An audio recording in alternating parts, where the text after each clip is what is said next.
नमस्कार, मी भाग्यश्री पाठक. मार्केट आणि मी हा सोप्या मराठीतून शेअर मार्केट समजावून सांगण्याचा माझा एक उपक्रम. आज रात्री 12 वाजायच्या आसपास गाजणारा फेडचा निकाल लागेल.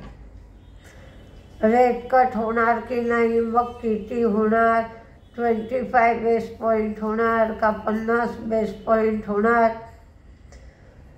आता जेवढ्या वर्षाचा कालावधी उरलाय तर त्याच्यात किती वेळेला होणार, आणखीन तो किती होईल, या सगळ्या प्रश्नांची उत्तरं रात्री 12 वाजायच्या आसपास मिळतील. आणि मग सगळ्या प्रश्नांची उत्तरं मिळाल्यामुळे स्वच्छ होईल, आकाश निरभ्र होईल, स्वच्छ होईल, सगळे ढग निघून जातील आणि मग मार्केटसुद्धा रेग्युलर होईल. कुठल्याही शंका कुशंका त्यामध्ये नाहीत.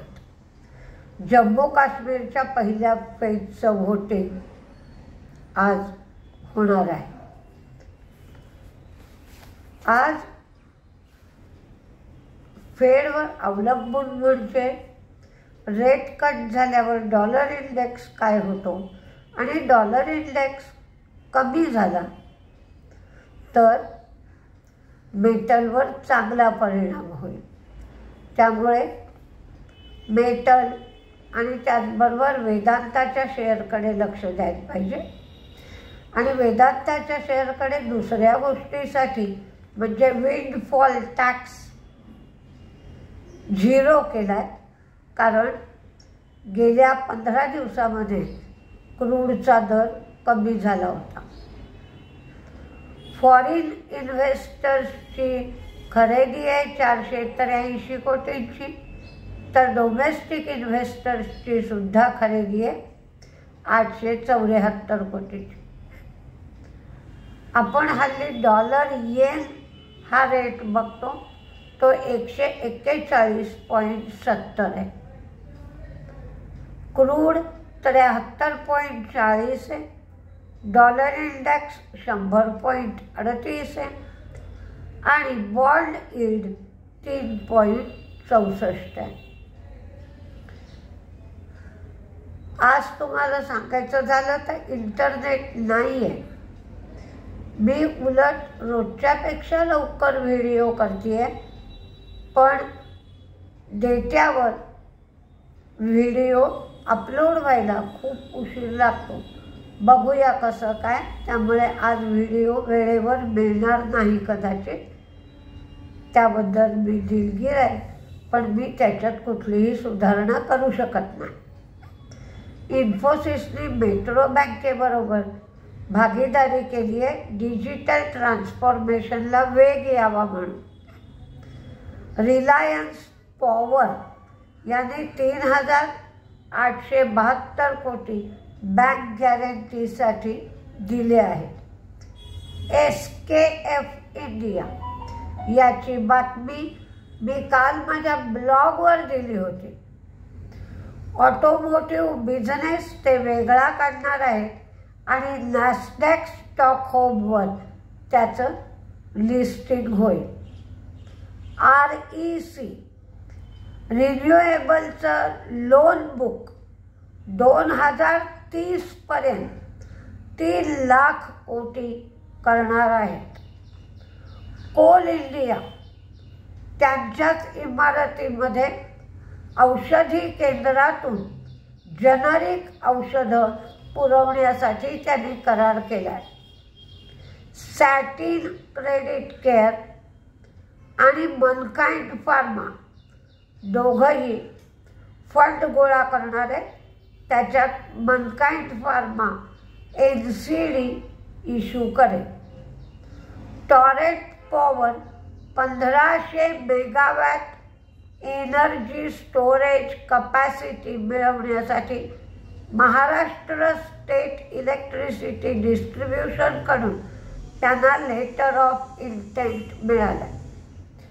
विंडफॉल टॅक्स 1800 रुपये टन होता तो आता 0 करण्यात आलाय. म्हणजे साधारण याच्यातून एक हिंट मिळू शकते की जर क्रूड 70च्या जवळपास असेल तर विंडफॉल टॅक्स 0 राहील.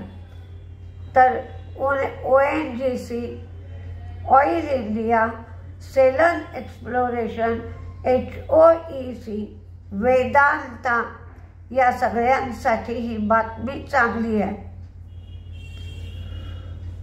सीगल, CEIGALL आता एक 2 महिन्यापूर्वी नवीन लिस्टिंग झालेली कंपनी आहे. हिला 2 ऑर्डर मिळाल्या. एक ऑर्डर 1999ची, दुसरी ऑर्डर 1299ची. अयोध्या बायपाससाठी 6 लेनचा आहे, त्याच्यासाठी कॉन्ट्रॅक्ट मिळाला.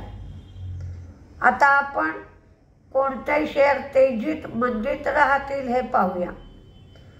Bajaj Finance, Arvind Fashion, Oil India, ONGC, Suraj Estate, Welspun Living, Bandhan Bank, REC, Selan Exploration, HOEC, Vedanta, Torrent Power, Mahindra and Mahindra, Gokaldas Export, Mankind Pharma, Gillette, Blue Dart, HEG.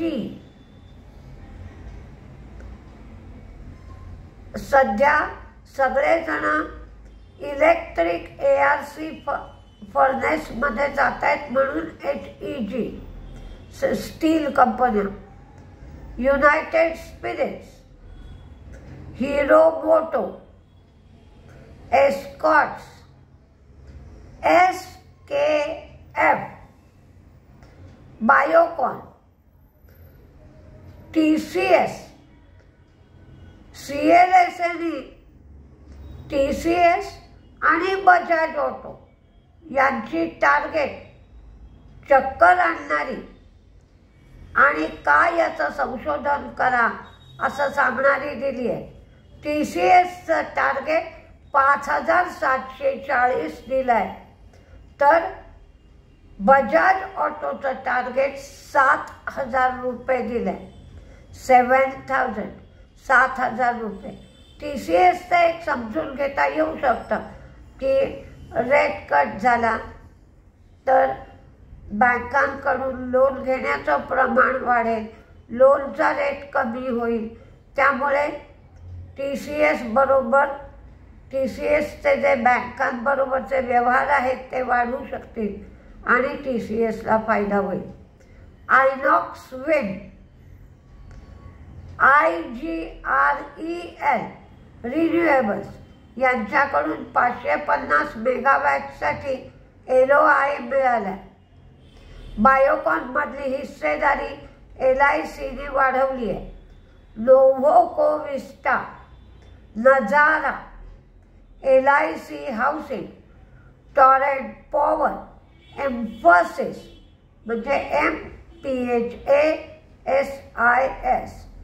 Poonawalla, Ratan India 80च्या पुढे ज्याचा भाव येतो, Gokuldas export, Kotak bank, MQR pharma, EMCURE. तर मंदीमध्ये पॉवर फायनान्स कॉर्पोरेशन, VST, अडाणी port, Bajaj auto, Exide आणि Tata chemical. मी video करून 8:10 video झालाय माझा आत्ता. तो 10 मिनिटात खरं अपलोड होतो, म्हणजे 8:20 ते 8:25 व्हिडिओ तुम्हाला दिसायला पाहिजे, पण आज इंटरनेट नाही आहे डेटावर मी अपलोड करायला टाकणार त्यामुळे कदाचित तुम्हाला उशिरा मिळू शकेल. पण आज फारसं काळजी करण्याचं कारण नाही आहे.